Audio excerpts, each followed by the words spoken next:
First of all, I would like to appreciate the job done by AIB, a very commendable job. It was a very challenging task. In fact, for the first time, safely securing the black box and trying to decode the data and everything being done in India itself in the lab in Delhi for AIB, first of its kind. So I'd like to appreciate all the efforts they have put in to do a very transparent, very mature, professional way the investigation has been done, and also all the international protocols have also been respected and followed.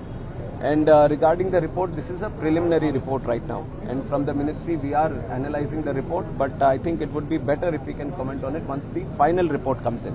So we are coordinating with AIB also.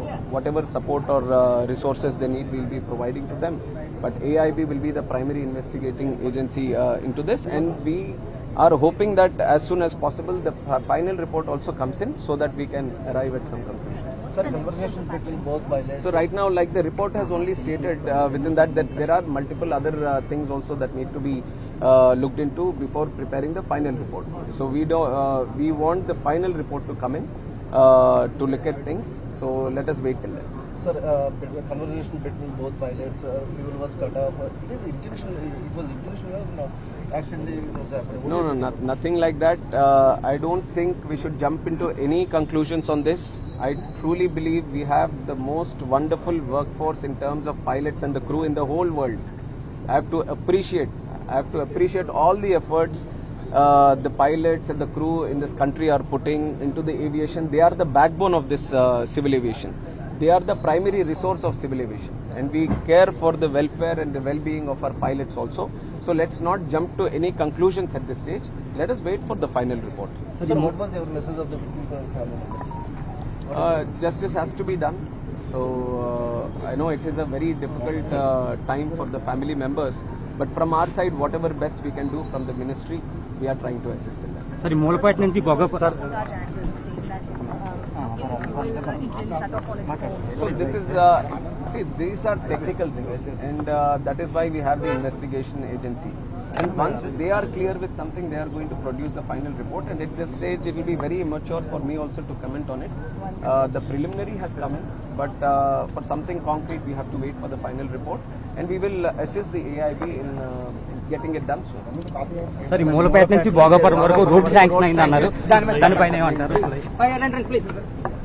ఇది ఎంతో కాలం నుంచి మీకు తెలుసు, ఆంధ్రప్రదేశ్ రాష్ట్రం అనంటే అత్యధికమైన తీర ప్రాంతం ఉండే రాష్ట్రం.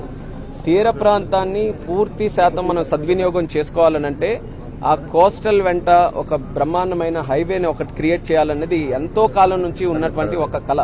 అటువంటి కళకి ఈరోజు కేంద్ర ప్రభుత్వం తాలూకా సహకారంతో ఒక కొత్త రోడ్డుని ఈరోజు శాంక్షన్ చేయడం కూడా జరిగింది. డిపిఆర్ స్టేజెస్ లో ఉంది. దీని తాలూకా ఉపయోగం అనేది మనకి విశాఖపట్నం, విజయనగరం, అలాగే శ్రీకాకుళం, ఈ ఉమ్మడి జిల్లాలు ఏవైతే ఉన్నాయో దానికి అత్యధికమైనటువంటి ఉపయోగం ఉంది.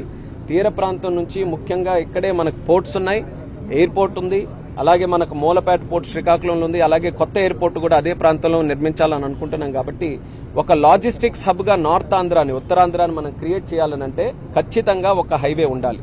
ఇదే చంద్రబాబు నాయుడు గారు కూడా గత సంవత్సర పాటు కాలంలో మళ్లీ ముఖ్యమంత్రి అయిన తర్వాత కేంద్ర ప్రభుత్వం గడ్కరీ గారి దగ్గరికి వెళ్ళినప్పుడు ప్రధానంగా దీని గురించే ప్రయారిటీగా చర్చించేవారు.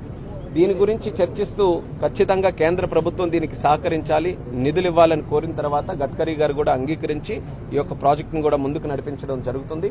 అతి త్వరలోనే డిపిఆర్ అయిన తర్వాత దాని తాలూకా వర్క్ అవన్నీ కూడా స్టార్ట్ చేయడానికి మా వంతుగా పూర్తి శాతం ఇచ్చేస్తాం. మరి ముఖ్యంగా భోగాపురం ఎయిర్పోర్ట్ కూడా ఇది ఒక మంచి కనెక్టివిటీ ఉంటుంది 3 జిల్లాలకి కూడా. అలాగే పట్టణం నుంచి తీర ప్రాంతం వెంబడి ఎన్నో ఇండస్ట్రీస్ ఈ రోజు ఎదురు చూస్తున్నాయి తీర ప్రాంతంలో పెట్టుకోవాలని. వాళ్ళందరికీ మేజర్గా కనెక్టివిటీ ఇంపార్టెంట్. అయితే ఉత్తరాంధ్రలో ఈ రోజు మీరు చూస్తే భోగాపురం కూడా శరవేగంగా పనులు జరుగుతున్నాయి. మంచి బ్రహ్మాండమైన లైన్, రైల్వే లైన్ ఉంది. అది డబుల్ లైన్ ని ట్రిపుల్ లైన్ మనం చేస్తున్నాం. అలాగే మనకి హైవే, నేషనల్ హైవే ఈరోజు బ్రహ్మాండంగా అభివృద్ధి చెందుతుంది. దానితో పాటు ఈరోజు అడిషనల్ గా మనం మాట్లాడుకున్నటువంటి బీచ్ కారిడార్ హైవే కూడా ఈరోజు అవుతుంది. So airports, road connectivity, ports, అలాగే రైల్వే లైన్, ఇవన్నీ కూడా కలిసికట్టుగా ఒక లాజిస్టిక్స్ హబ్ గా నార్త్ ఆంధ్రాని క్రియేట్ చేయడానికి మనకు ఎంతో ఉపయోగపడుతుంది. ఇప్పటికే మనం చూసాం. నారా లోకేష్ అన్న గారి తాలూకా ఆధ్వర్యంలో కాగ్నిజెంట్, టీసీఎస్ అనేకమైన ఐటీ సంస్థలు, అంటే ఒక ఫైనాన్షియల్ ఐటీ హబ్ గా విశాఖపట్నం క్రియేట్ చేయడానికి ఎంతో కృషి గత సంవత్సర పాలనలో చంద్రబాబు నాయుడు గారు అలాగే లోకేష్ అన్న గారు చేశారు. కూటమి ప్రభుత్వ నాయకులు అందరూ కూడా సహకరించారు.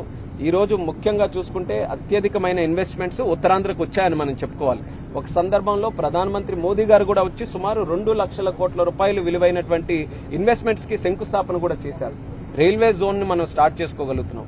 అలాగే విశాఖపట్నం స్టీల్ ప్లాంట్ మనం కాపాడుకుంటున్నాం. సో విశాఖపట్నం, ఉత్తరాంధ్ర ప్రజల అందరూ కూడా ఈ యొక్క కూటమి ప్రభుత్వం చేస్తున్నటువంటి కార్యక్రమాలు, వాళ్ళ కోసం చేస్తున్నటువంటి ప్రతి ఒక్క పని కూడా గుర్తుపెట్టుకోవాలని తెలుసు.